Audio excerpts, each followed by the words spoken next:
What time is it now? 8:45. Like 10:40. Okay. So we have Basically an hour. 50 minutes. Yeah. Perfect. All right. Chaz, welcome back to the show. So excited to be here, David Lee. Hold on. Let me adjust your camera a bit. Yes, please. A little crooked. Yep. A little. There we are. Thank you very much. There we are. All right. Look at you getting involved in the producer role. I mean, look, I saw a bad angle there, and I wasn't willing. I wasn't willing to let you have a bad angle in your own home. That's nice of you. Yeah, we're not at Album Surfboards today. We sure aren't. We don't have to talk about the prettiest little surf shop in the entire world. Not that I don't want to talk about it. Not that people don't already know, though. Let's just talk about Album a little more. What a fantastic place it is. Somebody sent me a DM asking us to review the Twinsman, Oh, the twin fin shortboard that Josh Kerr and Asher Pacey have been riding. excited to do that. Yeah, so if Matt's listening right now at Album, Matt, hook it up. We will, for the benefit of the listener, take one for the team. The people have needs, they have desires, and it's incumbent upon us to deliver when we can. Matt, when we can. So Matt actually offered a couple of weeks ago. We're right in the flight path, by the way. Do you like that? Are you used to it now? I don't even think about it. David Lee Scales lives in the flight path of John Wayne Airport. Yeah. Could you walk theoretically to the airport? Like, Yeah, if you sure. you had a bunch of time before a flight and think, well, I'm just going to walk to my flight today. I never would, but I would say it's 3 miles away. Oh, yeah. But as a plane flies, that's nothing. That is, I mean, So Yeah. it's a short Uber ride. Let's put it that way. yeah. But in regard to surfboard reviews or surfboards, Matt Parker offered a couple of weeks ago to give us a soft top to give away to a listener. Oh, what? So we need to figure out some sort of a plan to activate the audience and leverage their whatever. Because that's a huge prize. Yeah, exactly. I mean, that is something worth going out of your way for. Totally. Okay. Here's what my problem is whenever anybody offers something generous like that is I think of the work involved. Of setting it up. Yeah. Doing some, yeah. Couldn't we do, I mean, okay, we got to think about this. Where would Matt want people driven? Matt wants people driven to Album. Yes, but the fact that we're talking about it right now is what ultimately he wants. Let's just be, though, can we be like our good friend Kelly Slater, benevolent and kind and wonderful? Should we drive traffic and or something to a charity, David Lee? Yes, we could. Is there a charity that what makes the most sense? I don't know. I'm just spitballing here, but it feels like if we're going to have a giveaway of something so extraordinary, do you like when people say it extraordinary? I do. Extraordinary. That's how it's spelled. Well, okay. You and I don't get paid nearly enough. No. So I feel like we need to this needs to be worth our while, and little things like this kind of keep us going. Sure. If we're not going to take the money, the Encyclopedia of Surfing would be the next logical thing for me. I'm all for charity if there's a cause and we can kind of direct funds and focus towards that cause. My problem, this is a side note, Sure. but my problem with charity in general is whenever you find out how the money's actually allocated, it's so discouraging. Like It's March of the true. Dimes, 1 dime of every dollar makes it to the actual kids in need. When you see the numbers of Goodwill, Goodwill's bad will. Goodwill is fully for profit. The They get free Salvo in- Army is the good one. That's the thing. Yeah. If people want to donate to the Salvation Army. Yeah, they get free product that they sell obviously at a profit. And more or less free labor from some of the More or most less. beautiful people on earth. And the CEO, I saw one time the numbers, the CEO was making like $800,000 a year plus bonuses and all this stuff off your free donations. So anyways, I'm always apprehensive with any charity. I'm apprehensive about how the back end is actually run. Sure. So I'm okay with the charity idea. I would really need to know a lot more about it. Okay. But EOS I feel okay with, or keeping the money in the business. Okay. I'm okay with as well. Okay, great. But back to surfboard reviews.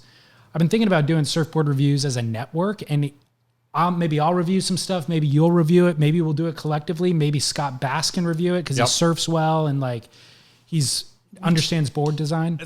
We've talked about this on the show, though. What I want is the review of the poor surfer. If a poor surfer says this board actually made me go better, made me do this, feel this, I was able all of a sudden, like the sneak and mid-length. With Devin Howard's tutorial, I was able to do what I felt was a good bottom turn and really find a line on a board that I haven't found in some time. I'm factoring that into this thing that I'm designing. And coupled with that is boards for average surfers. So every surfboard review that's ever been done from every media property in surfing is about high performance shortboards. And it's like, yeah, that's fine, but there's very little nuance of difference between all of them that are on the market, and only the top 5% can really understand those differences. Completely. I really think we need to do a year of board reviews, a different board every month, and it goes from the Twinsman to the mid-length to whatever else, and it's regular Joes like us reviewing them. And so much of it is wave specific too. Like I watch, of course, Ron from Board Porn. He was a guest on the show, 3 months ago? 5 months ago? Yeah, right at the beginning of the pandemic. Some time ago. Ron from Board Porn does his own kind of reviews. Sometimes he typically is just talking about surfboards, but sometimes he'll put footage of himself surfing, and you can sort of see what it does. But I'm always watching that thinking, Ron's he rips pretty good. Have you seen Ron surf? Yeah. He's a little bit of a ripper. Perfect. That's a great way to describe it. I wouldn't say rips. I would say he's a good intermediate, high intermediate. Sure, which is that's not my beef. My beef is every time I see one of his rockaway waves, I'm thinking I never surf anything like that. These weird, tiny little crappy. Awful. It looks terrible. It looks awful every time. I'm thinking that's like if I went out and that was breaking, I would not paddle out. Ron, you're a saint somehow. Well, it's garbage. I think trash. You're right, but he lives across the street from the beach, which helps. But he's got that real East Coast thing where you can get to your feet real quick and down the line somehow, like stinking Michael Dunphy. I saw a Michael Dunphy clip the other day where it couldn't have been more, the wave could not have been more than 3 inches. I saw this. And I mean, again, how do you rip a 3-inch wave? But if you can, he was doing it. I wouldn't have been to my feet. That wave wouldn't have pushed me. Michael Dunphy's my favorite small wave surfer in the world. He's so lightning fast. But it's funny that you mentioned this. I was trying to figure out how to fit this into a show segment, and I abandoned it. But I surfed yesterday out of desperation, basically. It's been trash down south. So we've had a little bit of south swell, which you guys didn't really get, but it's straight walled. Yeah. And so I surfed a few days, and then I just took off a few days because I was just not into it. But then yesterday, I'm like, I have to just kind of get in the water. Water's chilly now, and it was knee high, walled, crowded, and I paddled out and I left humiliated. Like my ability level in that session took me back to learning how to surf basically. Did you ever have 1 second where your board was actually in the wave going down the line, even if it was closing? Barely. There was one right. It was a closed out right, but there was a section on it. And a girl on a longboard who didn't even know what she was doing. She was just like holding it, just fully blocked the end section, just watching me. Like I'm paddling into the wave and I knew I had this short section and I'm like, I'm just going to get up and one like bottom turn and try to do something. And I could see where she was. And I'm thinking, well, by the time I get to my feet, hopefully she'll just like go that way or go back or whatever. And she just stared at me the whole time and just like jumped over the wave watching me. And I'm like, are you kidding me? My one wave. Did you put on a show for her at least? No. You didn't put on a show of frustration? Like, hands no, in the air I didn't. I by? literally just like scooted past like below and around her and just was like, oh God. The hands in the air frustration. What's your I'm frustrated move? Like not necessarily. Maybe a head back, like a tilt back. Like, Yeah. But for her, like she had no malice. She was clueless. Yeah. So there was no point in me kind of giving her a hard time. But the worst part about this was the left of the morning came to me. Yeah. Like this wave came to me and I'm like, oh my God, this is better than anything I've ever seen. Came right to me, fully blew it. Oh. Like fully blew it. Like what? Like honestly, barely couldn't quite get to my feet. Like it was, I don't even want to really fully describing it makes it sound even worse. I basically didn't get to my feet. Yeah. I kind of got like on my heels, fell back and just ate it. Like again, back to my first year of learning how to surf. I hear you. It was horrifying. I got out of the water and I'm like, God, I hope nobody witnessed any of that because I'm going home with my tail between my legs. And also I'm not going to surf for another 5 days because I'm so demoralized. If someone had got footage of that, someone with a platform and knew you of your real blown wave, put it on their social, getting blown up. This is David Lee from Surf Splendor. This is how he surfs. How would you counteract that messaging? We're talking politics here. So this is what, this is a great question. At the high level, this is what Biden and Trump are doing all the time, right? Totally. It's point, counterpoint. They're trying to make each other look as bad as they can. So if your worst wave, they said, this is, David Lee Scales talks about surfing all day. This is how he actually surfs. I would love to not address it at all, like cower, because but let's just say though. The platform's big enough where this is starting to go now. You have to. Yeah. You have to address it. Would you try it? Would you counter it with a good clip? Say, no, this is I don't have any good clips. That's the problem. I know. That's the worst part about it is I don't have any footage of myself really. Would you like go down on a good day and invite with a filmer? Yeah, and invite or invite the press down. Just say, hey, you want to see how I surf? No, I mean, so here the reality is there's no such thing as bad publicity, and so I don't mind. I would have to convince myself that all of this is just my name in the news and it's going to translate to more podcast downloads or YouTube downloads or whatever. Sure. And so do I really care if somebody I'm never going to meet thinks that I'm not a good surfer? And the reality is I don't really care about that. That's true. And the other reality, and we've talked about this a little bit, is do commentators need to have a certain credibility, but it's not in doing the thing. Yeah. So like the best baseball commentators aren't hitting home runs on their company softball game. They're the ones calling certain cities the blank capitals of the world. Exactly. So there's an element where the WSL has failed actually in this respect, where they try to take credible surfers and put them in the commentary booth. Those people are only good for like chiming in occasionally. What we really need is professional broadcasters. So I would rather kind of take the stance of I'm working hard to be a professional broadcaster. Maybe I'm failing miserably at that too. Sure. But that's the thing that I'm really trying to do. I'm not trying to be a professional surfer. And then maybe hopefully those who have actually surfed with me can smile along the way and go, oh no, I saw him get barreled this one time or whatever. You know what I mean? Like that can be our inside thing. But I would be mortified though. If somebody like, despite all of that, my strategy now, my political strategy, I would still be mortified by whoever saw that wave. Because I honestly, I came up from that going, I want to hide underwater. Oh yeah. Like I want to swim down and not come up.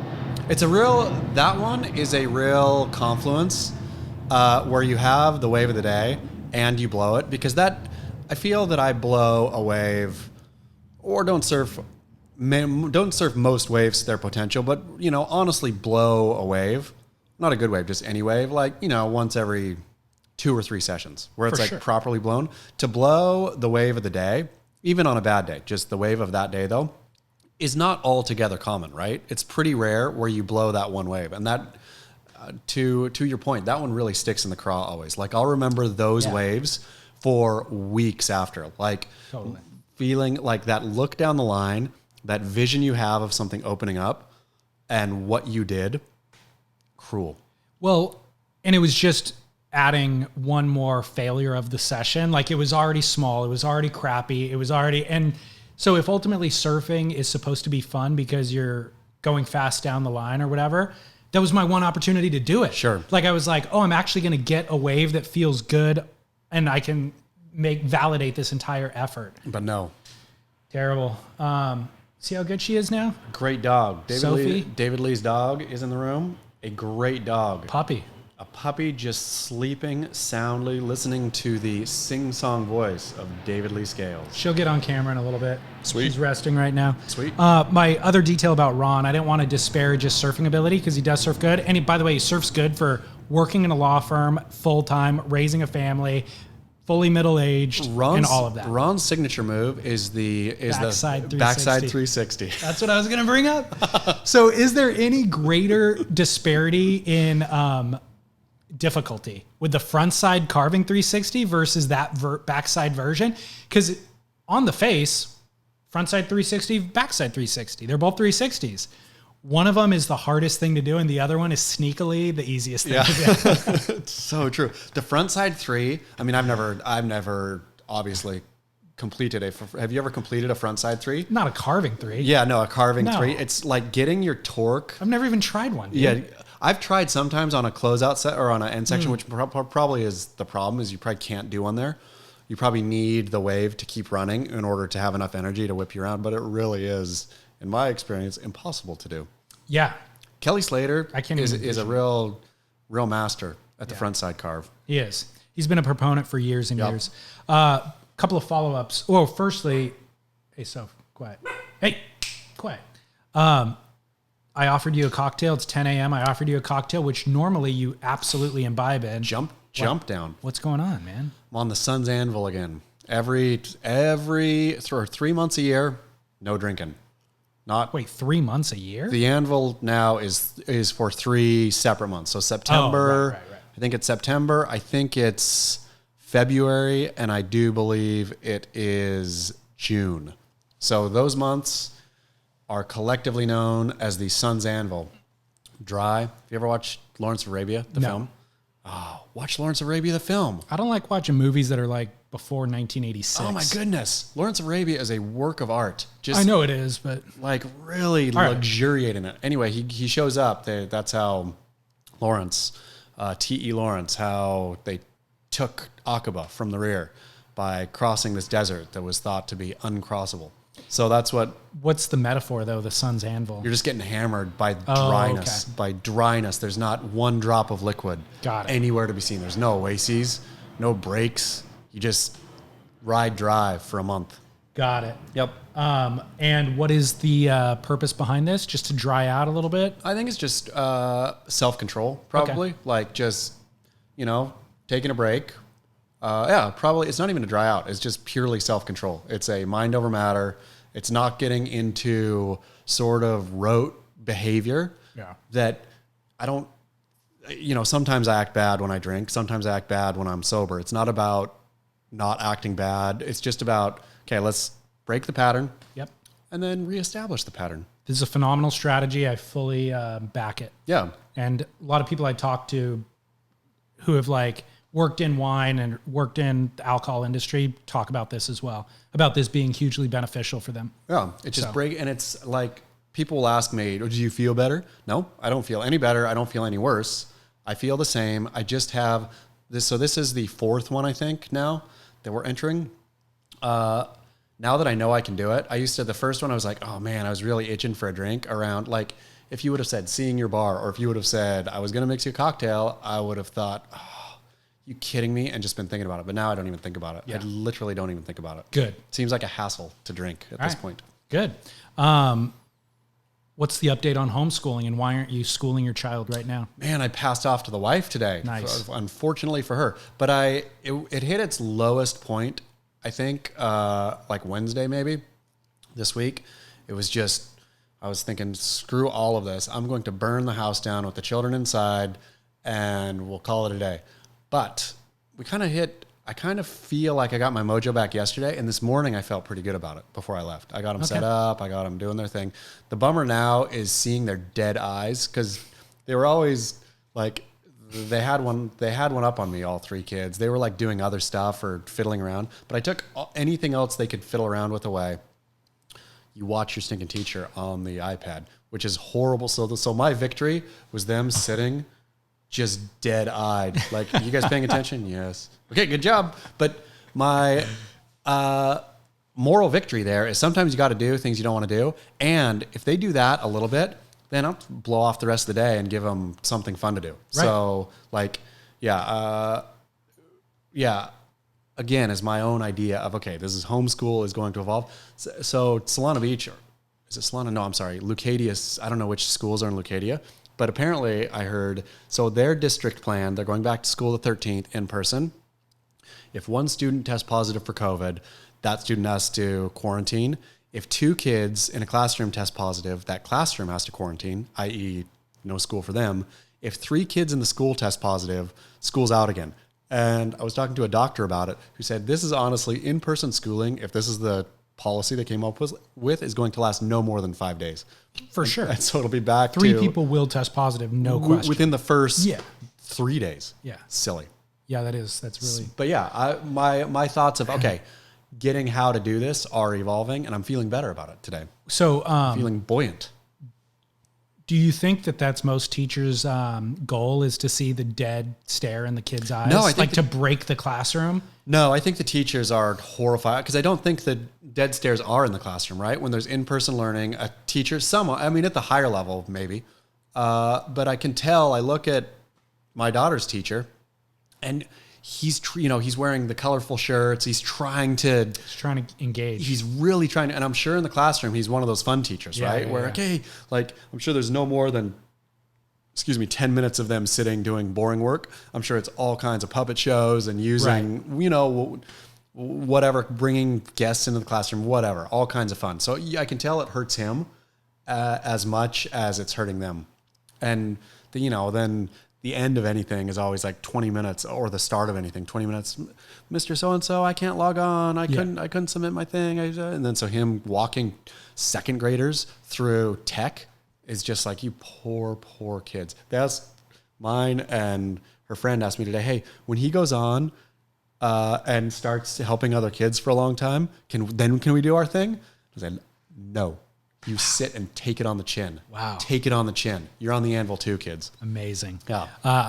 I will venture a guess that when this is all over, you'll look back and miss it. Once she's back at school and you don't see her every day and you don't have that interaction, the bonding time, you might not miss it immediately, but with enough kind of hindsight, you'll go, I really enjoyed those times. Except for what I think I will look back and say, I should have taken so much more advantage of those times than I did. I will look back with shame, a burning shame upon myself. Because I spent that time like yelling at her to watch her dumb teacher. Totally. And I should have been thrown the iPad in the toilet the day it came home and said, here's your whole new learning program. We are going to read The Hobbit, and then we are going to go to the Mushroom Caves and search for hobbits or whatever. I should have had a whole program, but I feel bad, but also that's what I'm trying to do right now is build that. Yeah. So honestly, with hindsight, everything's crystal clear, obviously, but it is an interruption in your normal day. And so it's hard, or in your normal life. So it's hard to appreciate all of those things because it just feels like a disruption from what you're used to doing. Well, and it's just hard to do anything other than that. But I should have realized this was coming and said, no book for, I'm not going to be working on a book. True. Beach Grit, I will put really on the back burner. I will focus, my day's energy will be educating my child because this is a limited window. Shame. When I brought the puppy home, took a full week. Of course. Stayed home for a full week. You need to, especially did you crate train? No. Wow. No crate. Brave. This whole palace is hers. Wow. And you know what she does in return? Doesn't urinate in it. Poops outside, pees outside, doesn't chew anything. Turns out we've got a real respect going on between the two of us, a mutual respect. Very nice. Doesn't cry at night. If she needs to go to the bathroom, she lets herself out. She lets herself out? She's a delight. She's got puppy pads out there. Oh, sweet. So you just leave the door open, out she goes? Yep. Very nice. By the way, we had listener feedback from last week. Great. Lots of young love horror stories. Ooh, let's hear some. David, thanks for sharing. I just listened in complete amazement to the story you shared about summoning the courage to give a girl a necklace when you were a young boy. I did the same thing when I was in second grade and saved my allowance for multiple weeks, walked to Kmart to buy my neighbor, Rhonda, a gift. I found a plastic necklace that I could afford and hurried home to give it to her. After ringing the doorbell at her front door, Rhonda's father answered the door. I was terrified. Rhonda finally came to the door and I presented her with the necklace. She looked closely at the necklace, thanked me, then turned to her father and said, "Genuine plastic." Oh. I could feel my ears turn warm. I just wanted to run away, hide. Instead, I blurted out, "The woman at Kmart told me those were rhinestones." I had no idea where this on-the-spot lie came from. Rhonda and I ended up playing in her front yard while her father tinkered in the garage. Thankfully, he wasn't offended by my actions, and neither was Rhonda. She gave me a kiss on the cheek behind her shed. That's no pure stoke. That is no horror story. That's straight that's up. True, that's that a one, win-win. Yeah, totally. Yeah, what are you talking about? Good on you. Isn't that nice? That's so nice. Yeah. Man, David Lee. I'm glad that your experience could be cathartic. Yeah. Well, I think you identified it probably created an armor and like Sure. made me better in certain ways, but also cathartic for other people now too. That's to what I'm share saying. their stories. Is that is somebody? I'm not alone. My deep shame. I was thinking him talking about getting a kiss behind the shed, 2nd grade. That's Early days. bold. When was Yeah. your first kiss? It was early too. What was her name? Sadly, I don't remember her name because I think it was actually earlier than that. It was a girl across the street and it was in the garage. And I mean, we were so young. I honestly don't remember the age, but young enough to where like my mom barely even let us go outside without parental supervision.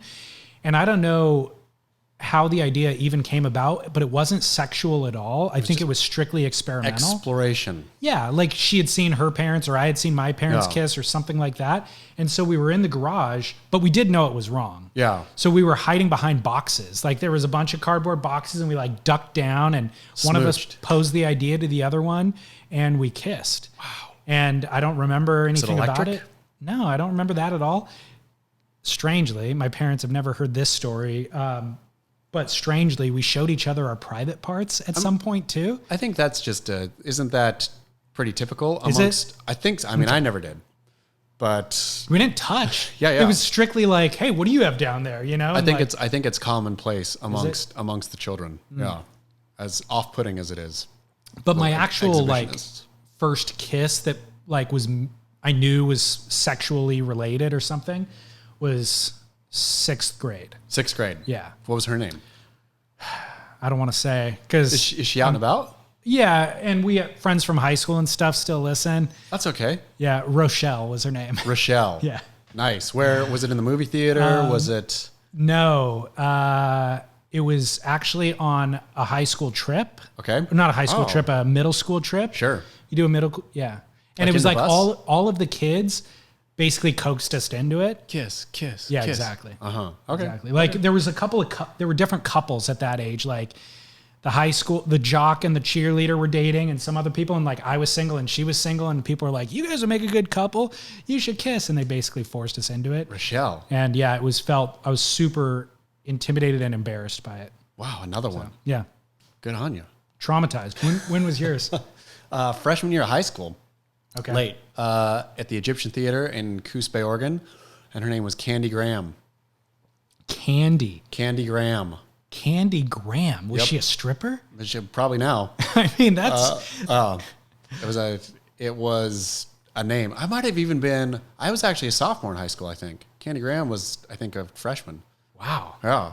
Okay. How was it? Yeah, I remember it was great, I think. I was excited by the whole thing. Who instigated? I think Candy did. I think I was on my back foot. I think she came swooping in. Yeah. Yeah. Do you remember, were you confident with girls? No. Me neither. I mean, I was a stinking sophomore in high school. Like, I think I was not awkwardly shy. Like, I'd had a girlfriend, I think, in junior high. I can't remember. This story is not making sense in my brain because I couldn't have been a sophomore in high school. It had to have been earlier, but I don't know. Maybe I was 8th grade. I don't know. Yeah. Somewhere around there. But I wasn't confident, but I didn't feel I was, shyly weird. Okay. Yeah, I didn't develop any confidence with girls till probably after high school. Yeah. I remember being super intimidated by them. And it's funny, those details, I don't necessarily remember like the details of the situations, but the emotions I remember feeling. Those highs of emotions back then that sort of, I don't want to say dull, or just changed to something different, but wow, the highs and lows, we've talked about it before. Last week. That's what I was saying with Hemmy. She's not going to feel humiliation. Ups and downs. The funny thing is, I don't think Hemingway would ever feel humiliation either. I don't think She's so. Developed in her and comfortable in her sense of self. I've been like really hollering at her lately, feeling like a bad dad, just like, school and all that. Just come on, get your head in the game. Yeah. And she'll just look at me with like, and then I think, if that doesn't work, well, nothing works. No. I'm going to take away your V-Bucks. No, don't care. One other listener said, I was listening to The Grit while my lady was cutting my hair. A few hours later, I tried to give her a hickey. She pushed me off and said, "No barrel." I'm so proud. That's pretty good. How funny is That's that? really funny. That is genuinely funny. So in surf news. Yeah. Let's get to Should we surf talk news. about surf news Let's at all? do it. Let's do it. There's a couple of lawsuit stories going around right now. We have a new, Beach Grit has a new beat reporter covering the legal scene. Cedar Hobbs. Exactly. Is this a pseudonym or is this? I don't know, to be honest. This is a Derek Riley charge. Okay. So I do not even know if it's a pseudonym. I don't know who he is or she, I guess. That's the thing. As the case may be. The name sounds so, what's the word? Androgynous or Sure. non-gender specific. Yep. But it also sounds like a name you would make up for a beat reporter from like the 50s. Cedar Hobbs on the case. Yeah. Or like even better, like a private PI, detective. yeah. By the way, private detective.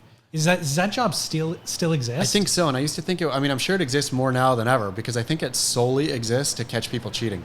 Like I think they're divorce settlement things, right? And so you go hire a PI if you assume your spouse is cheating. Like I think particularly in states where there's fault. I think California is no fault. Oh, okay. And so it doesn't matter if you cheat or not. Like divorce is divorce. But I think some states, if you cheated, if there's cause or whatever, then the spouse who is cheated upon gets a better deal. So yeah, they're thinking about the windfall if they can just spend a little bit of money on the PI. Exactly. Get a big payout in the end. I'm sure in some states like that, PIs, just take a percentage. Like, hey, I'll find your cheater, and then I get 20% of your settlement or whatever. And then he's quietly hiring Candy Graham to go solicit a deal with the dude so that he can get paid out. It's a racket. I just feel like private investigators were a part of every single movie I watched in the 90s. There was a role for a private investigator. Now I never see him. Like I never am walking down Main Street and then there's a florist, a baker, and then a private eye window. I always thought that as a kid that PIs somehow had were pseudo state in terms of their powers. Right. But I think they just were retired. Or are retired officers who kind of know the law and so know what they can and can't do, and then have buddies in the force and whatever. But being a retired officer wasn't even a qualification. No. You could just be a rando, but you're right. Usually they came from law enforcement. I think we could both be PIs if we want. I'm sure there's some license we could get that doesn't. I bet you don't even have to get a test. I bet you just apply for your private investigator license and there you go. And the best PI probably never leaves the house. Like he just hacks into accounts and finds the credit card receipt from where the guy rented a hotel with the. We could make modern Magnum PI where it's just a really fat guy at his computer. He never leaves, just solving crimes. Magnum PI is like what he was known for was that mustache. Our guy just has like a chin strap, like the chin strap, facial hair, no mustache at all. And that's what he's known for. Yeah, Chris Cote, I think, posted it on Facebook, which was one of the best meme posts I've seen. It had beautiful drawings, by the same artist, of the iconic movie cars. There was like good 10. There was Magnum's Ferrari, the Miami Vice Ferrari, A-Team van, Dukes of Hazzard Charger, Back to the Future DeLorean, whatever the Knight Rider car was, like all of those. And it said, you get one. Which do you choose? It was such it really made me. Yeah, but which Ferrari? PI's or the white Testarossa from Miami Vice? I would probably go PI's. I went PI's too. Yeah. Convertible Spider is epic, but the white Testarossa, wow, what a car that was. Yeah. But there's so many in there. The DeLorean, but it looked like Back to the Future DeLorean. I wouldn't want all the flux capacitor stuff on it. Exactly. The DeLorean hasn't aged well. I love the DeLorean. DeLorean is one of the cars, if I ever came in, if listeners ever donated more, I would go hunt down a DeLorean. I wonder what the resale value is. It can't be that expensive. I looked 15 years ago, I want to say, and you could get a not perfectly restored, but a pretty good restored DeLorean in like the 30,000s. But I think now, that was 15 years ago. I think now it's probably, to get a good one, I'm going to venture you're looking at $100,000. I'd be shocked if they were that much. I mean, there's only so many. Right. And the novelty is going to up the price, but I remember them being terrible cars. I don't think they were very, very well engineered. But No. I was thinking John DeLorean, what a story. I mean, the Tesla of his time. Oh, was he really? Oh, yeah, John DeLorean have you read his story? No. Oh, he got busted at the end. I always forget the details, but I think that he was trying to smuggle cocaine in DeLorean tires is what finally took him down. See, Something that felt like much more like a Testarossa story. It is. It's a DeLorean The white story. Testarossa, I would figure that would be. Yeah, but no. All right. Well, at any rate, back to private investigator Cedar Hobbs. Sure. 2 major lawsuits that were reported on Beach Grit in the last week or two was the WSL filing and then also John versus Monster. Yep. So do you have any idea what the WSL one is about? No, I mean, I read Cedar's story, Mr. and Mrs. Hobbs' story, and figure what it made me wonder is, do all corporations or LLCs or whatever the WSL is, I think it's an LLC, right? It's something sure. holdings, whatever. Do all of a certain size have multiple lawsuits going on at once? Or is the WSL, is this really like a thorn in the WSL side? Are they like, we're going to have to shell out, as if thinking, I have a money losing thing that future ain't bright. I mean, no matter, do you read that ComScore thing I posted? Yeah. It is so insane. However, the WSL is branding itself at this point. I mean, again, we called it. They're trying to become a cult, like to change the world through the positive power surfing with explosive audience growth. I mean, it's all such a bald-faced lie. Without having put on a contest in forever. Yeah, maybe their TikTok growth has been up or something like that. None of that is scalable. None of it is transferable to anything else. None is driving back into their core market. None of it. I mean, it is such a broken down machine. Yeah. And to continue to try to sell it as rosy, which I guess is what businesses do. Like, what's the point of being honest if you're a business? Like, you're trying to get investors, but not one person is putting one dime into that piece of garbage except for Dirk Ziff, where wheels are off. It's broken down by the side of the road. It's just a matter of time before Ziff gets done with it. Elo's an absolute utter failure. Dave Prodan blew it. They're all done. Do you get called by any of them anymore? I used to get regular-ish calls from people associated with the WSL. I haven't had a call for like 4 months. I think they're so angry at my negativity, but they're also just depressed that they're sitting in a hellish, overgrown, dilapidated, broken down house. I don't think them not calling you has anything to do with being upset about your negativity. I think that they genuinely are checked out. I mean, they've lost. That's the thing. I guess when I've always had the same or a similar tone. I think they now know it's true and it's over. Yeah. So you presented a lot of points there. Let me go back to them. Yes, corporations or even small businesses do have multiple lawsuits probably going at any given time, and entire departments focused on managing that stuff. So we can get into explaining to listeners what this lawsuit is about, but I don't even think it's necessarily relevant because, to answer your next question, I don't think it's going to take down the WSL. No. But when you feel that you're failing and then having to deal with this, they're failing. And it's not like they're successful and okay, here we go. Yeah, true. Except these things are happening all the time simultaneously anyways. You can sue anybody for anything, period. Like, full stop. So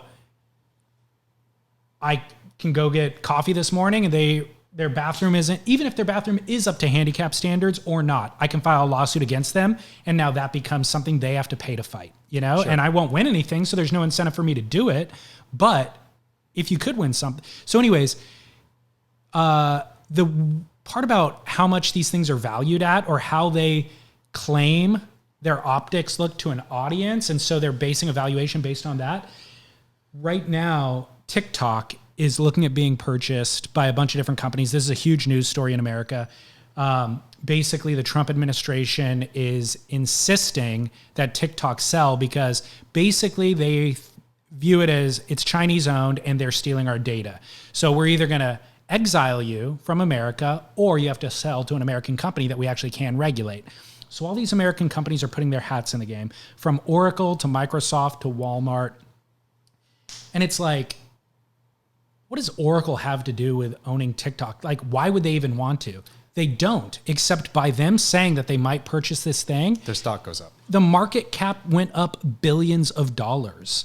And by the way, do you think TikTok is actually going to sell? Like, Trump may or may not be out of office in 65 days or whatever the number is, China looks at these things in 50-year plans. You know what I mean? Like, they're not going to give up this huge, valuable asset because Trump said not to, or because Trump said that they had to. So for them, they go, okay, we'll play your game. Your guys' markets, Microsoft is going to make billions of dollars in a couple of days by saying that they're going to. That's all that it is. To your point, it's all about optics.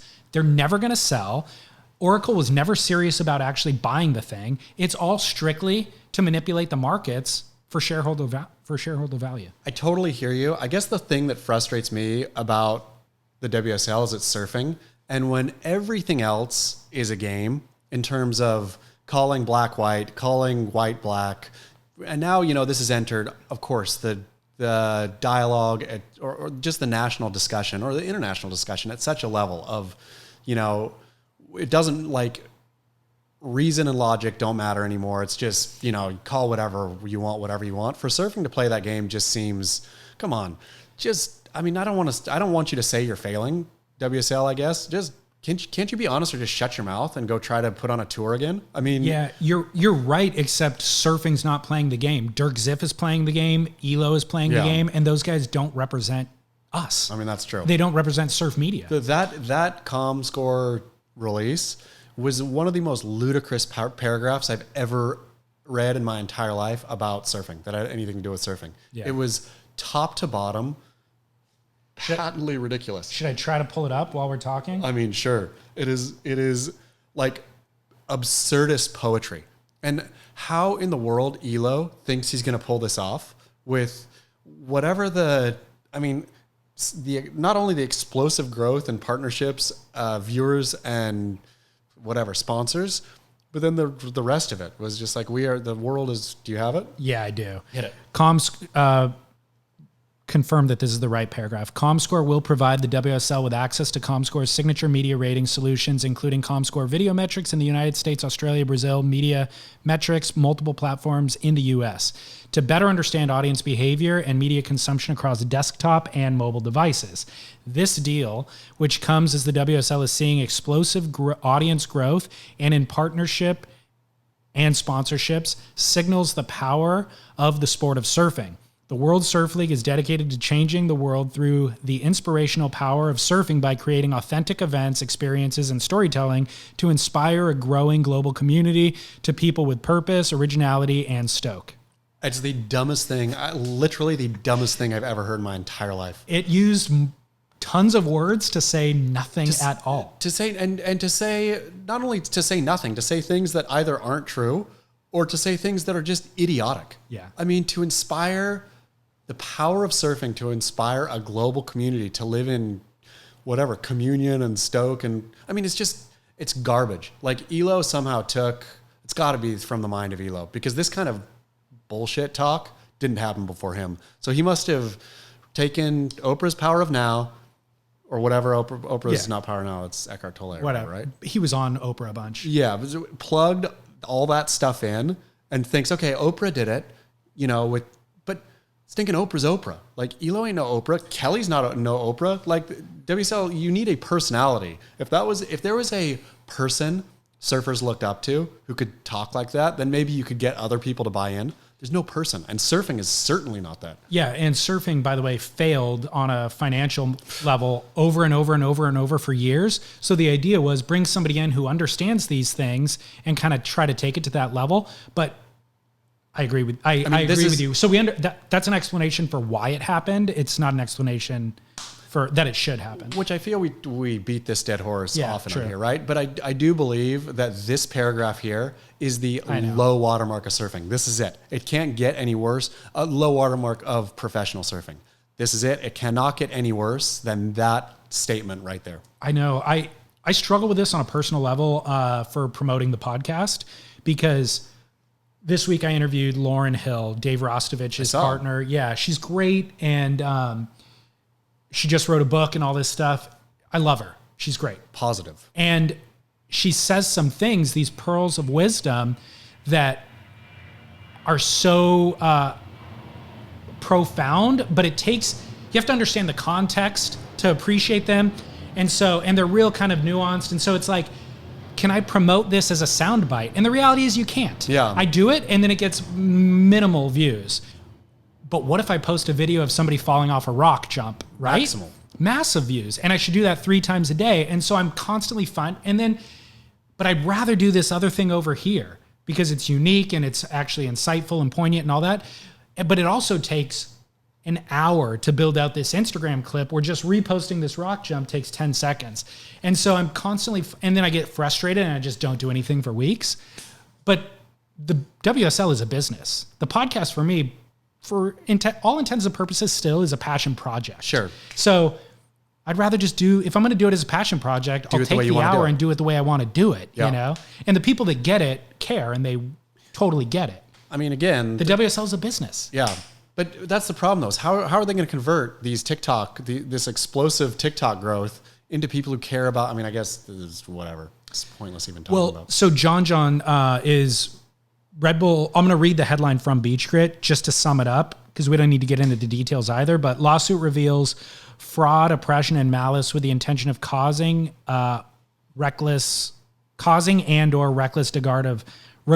disregard of causing Florence to experience.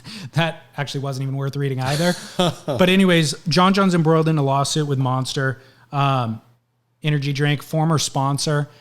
As I was reading it, getting stuck in the details, I was like, God damn, first of all, you got paid $300,000 for years and years and years.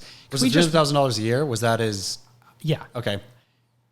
Can we just shake hands at this point and walk away and nobody sue anybody? Whether or not you felt slighted or they felt slighted, I think we're fine at this point. Secondly, do you think John ever drank a Monster energy drink in his life? No. No. But I think the problem is, though, isn't the problem that Monster continued to use his likeness afterwards? Yeah. Where I think, Monster, in this case, sure, John got paid, but Monster is a multi, I don't know if it's billion, but has a huge amount of money. So for them to use John's likeness without paying him, like screw Monster, even though John will get, or I don't know if he's getting, I mean, I guess you're giving him heat, but I think still in the broader picture, Monster has so much more money. If you want to use stinking John's image, then pay him some more. Like once it say, we're going to use your image this much more. We don't, this partnership has devolved, but we've done this. You're one person. Here's some of our money and whatever. You're 100% right. And I would probably do the same as John. And John is a property and they're using this property. And so he needs to get made whole. I guess the part that's disheartening for me is I don't view John as a brand. I don't view him as a property. I view him as a surfer. And my thought is, hey, you probably never have tasted a Monster energy drink and you were taking their money for years and years, making everybody think that you're drinking this thing, making everybody think that that's what's fueling your pipeline performances. Like this is all a joke at this point. And seeing the dirty details of the lawsuit make me have to confront the fact that this is all a dirty joke. It is, and that but none of it is real. Here we go though. I'm gonna flip it on you here. What if John is being a champion for people like you and me, people who theoretically could get run over by corporations? We don't have the means to fight back. Like, I think the corporation just wants to eat. We need people like John to say no more. Yeah. And of course they use silly language and stuff in lawsuits. That's what lawsuits are all about. But I think for John, he's taking one for us, David Lee. Yeah, he's saying, I agree. I'm your champion. I will tell a company it cannot do this to a person. Yeah, I agree. You're right. And I'll support John no matter what because I love him so. But I just... The legal stuff just feels so dirty. It all feels dirty. Legal stuff is gross. If Monster was like a sort of mom and pop, even if it was worth a couple $100 million or something, but was like a real family owned business, and then I would say, well, screw you, John. But because Monster is Monster, screw Monster. Yeah, totally. I know you got to go. Yeah. We got a commercial break, barrel or not. Let's do it. Commercial break. All right, Chaz, we're back. This time went so quick, David Lee. Well, dude, last week was an abbreviated show. From an editing standpoint, the 1 hour show makes a huge difference than the 90-minute show. Okay, but what I am kicking in under, I guess I'm not that much under. I guess we're only 10 minutes under. Yeah. We'll end perfectly. But Okay. you got to go anyways. I gotta go. This one's on you. So we're going to do a quick barrel or nah. Barrel or nah. Relying on planetary alignment for guidance. I'm going to say barrel. Jupiter's in retrograde, so I can't leave the house today. Well, or I'm gonna like, try to find a new job today, or break up with my boyfriend today. I'm going to say barrel because it seems like it would add, if you actually believe that, I personally don't, but if you do believe that, it adds a level of, I hate to use the word gamification since that's so popular these days, but it sort of gamifies your day, right? You have another level. It's like you're playing Earth video game, doing your day. There's this big drama that's happening up here that's going to affect me. So I need to do that. Like, it seems like if you actually believed it, it would add a level of fun, intensity. What's going to happen next? Say you're just an office worker, right? Your day is the same old every day. This adds a layer of texture to your boring day. I got to be really careful on my way to the office this day because Mars and such are in so-and-so. But if it's all hokum, who cares? But you could pick something that was actually going to benefit your day or life, or put your energy towards something that would be productive. The problem is, though, if that's what you believe, I mean, if you're all sold in, it's hard to say, okay, I'm not going to believe this anymore and choose something. I mean, you can, and I would tell people, hey, come on over to Christianity. Water's warm over here. But if you are like established in So along those lines, what's harder to believe? That these planets that we know exist and that are much larger than us and have gravitational pulls and all that have some effect on our lives, or that somebody died 2,000 years ago and rose from the dead? That's what I'm saying. The planets almost make more sense. That's what I'm saying. Somebody died and rose from the dead? God's son. Right. God sent his son to be born from a virgin. He came to the world. He died for our sins. We are forgiven because of him. And now he's a puppeteer in the sky. Wacky, David Lee. But that manages everything. Completely. But I'm all in. I'm 100% there. Here's what about the planetary thing, which I've never believed in, astrology or any of that. Is that what it is, astrology? I think that's astrology. Astronomy is just studying practically. Right. Astrology is the thing that I've never believed in any of that. However, the moon affects tides. Exactly.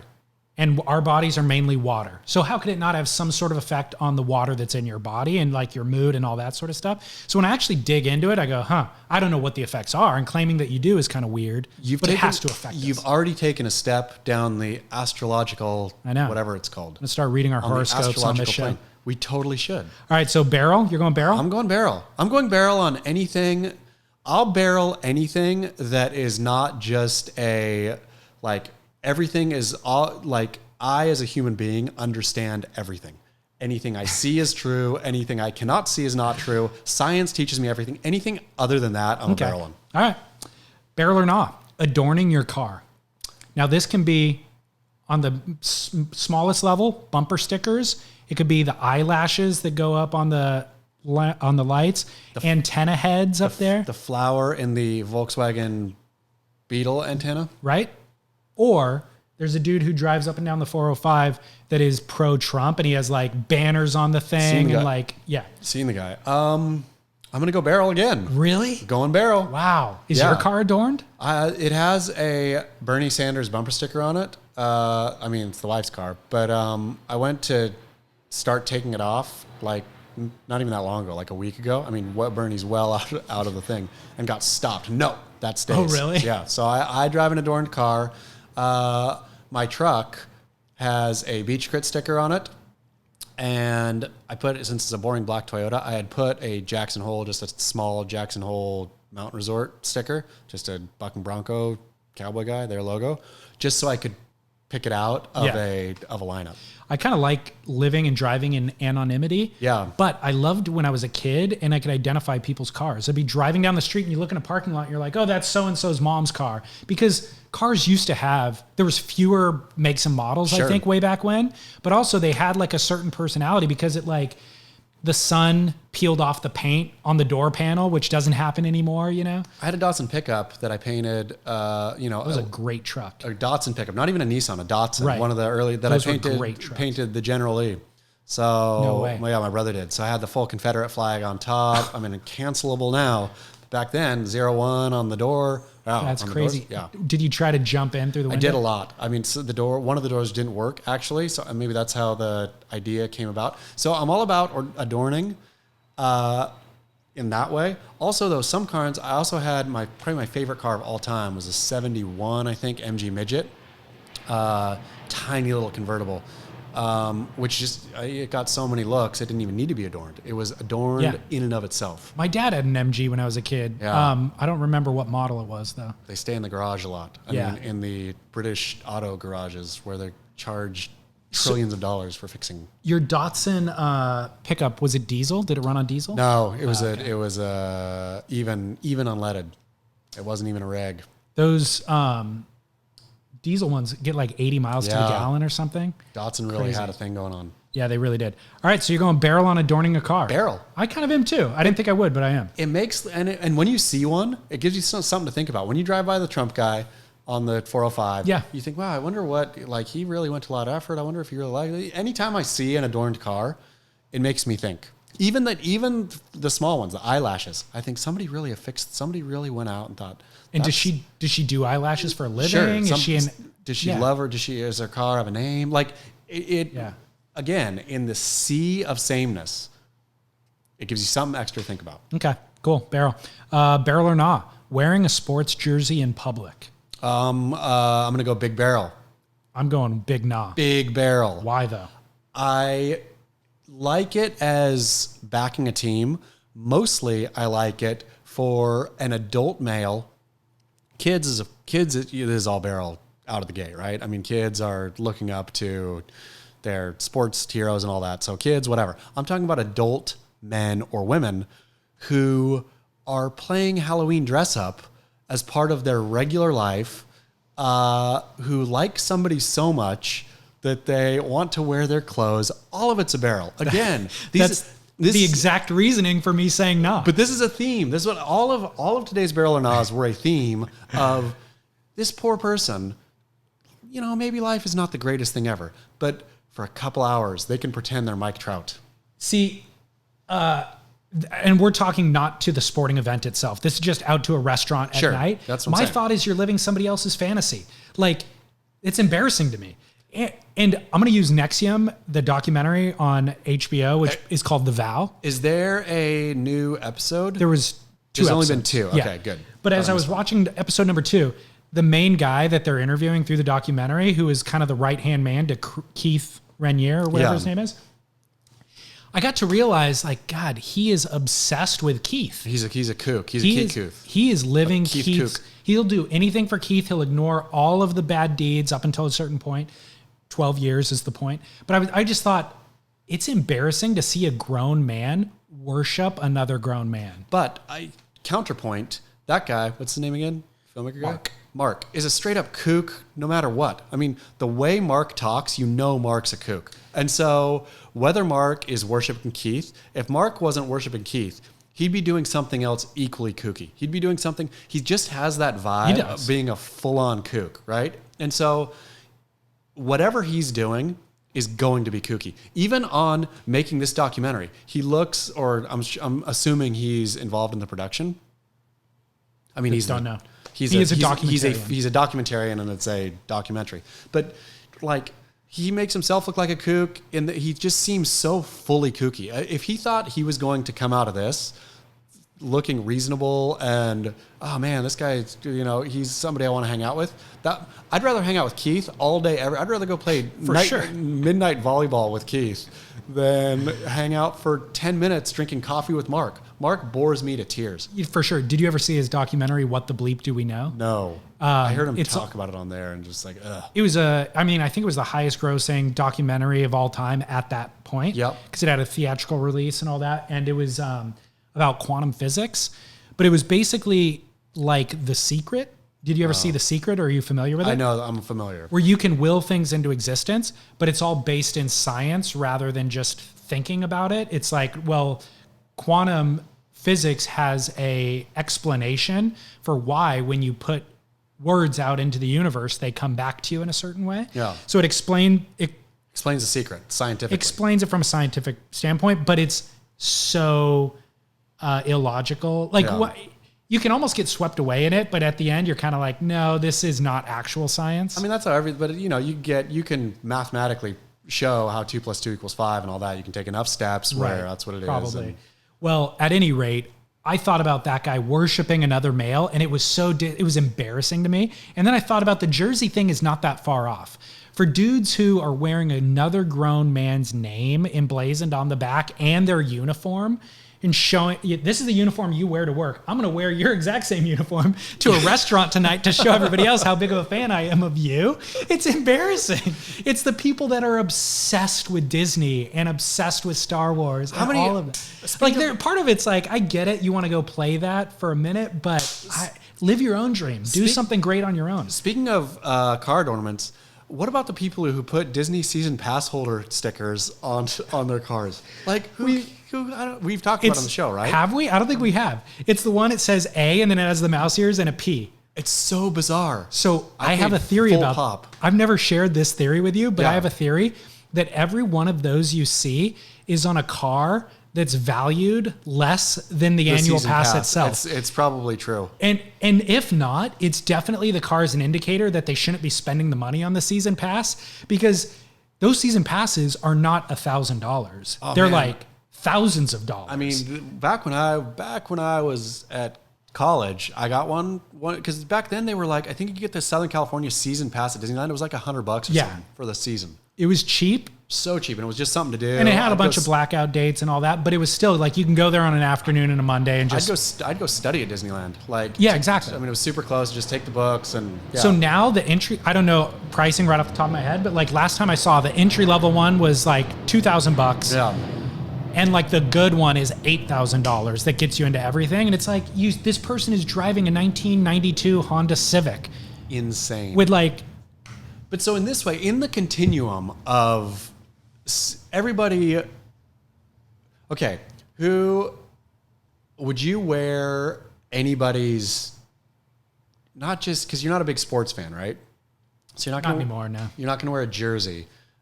Is there any person you look up to so much that you would not necessarily wear something, but either own something?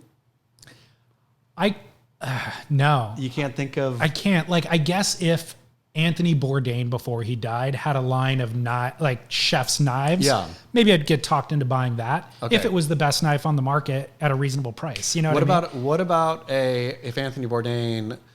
What about the apron, whatever, chef's apron Anthony Bourdain wore in the kitchen? I would take it. Yeah, I would buy that. And you would wear it while you're cooking. Sure. Right? Yeah. Khloe Kardashian just is advertising Febreze now on her Instagram account. Oh no. It's a bedazzled Febreze bottle. Amazing. That's sweet. How much do they have to pay her for that? I mean, those girls get top dollar. I would buy a bedazzled Febreze bottle if I use Febreze. That's the thing. I don't use Febreze. Yeah, I don't either. I'm into washing things rather than covering up the dirt and odor that's on it.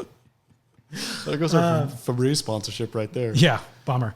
All right. Well, anyways, you're going barrel on sports jerseys. Barrel. I'm going nah. By the way, the ultimate get right now, this will become the most valuable piece of surf memorabilia, is Kanoa Igarashi's misspelled jersey. Oh my goodness. Whoever can get their hands on Igarshi. Who owns it? I bet Elo, out of sheer embarrassment, grabbed that thing the day it was, or the minute it was over, and burned it.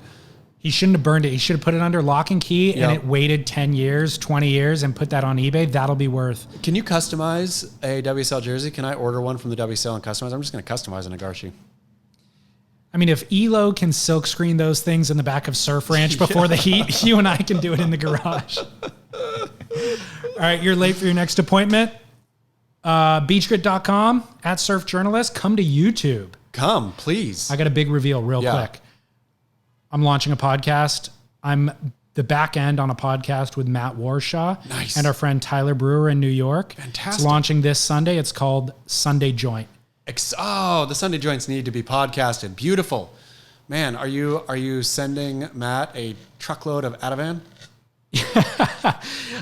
Yes, we're taking care of it. The Sunday Joint is available. It'll be on all your podcasting apps. Find it this Sunday. Sunday Joint. Tyler Brewer and his brother doing a car talk style show on Matt Warshaw's Encyclopedia of Surfing.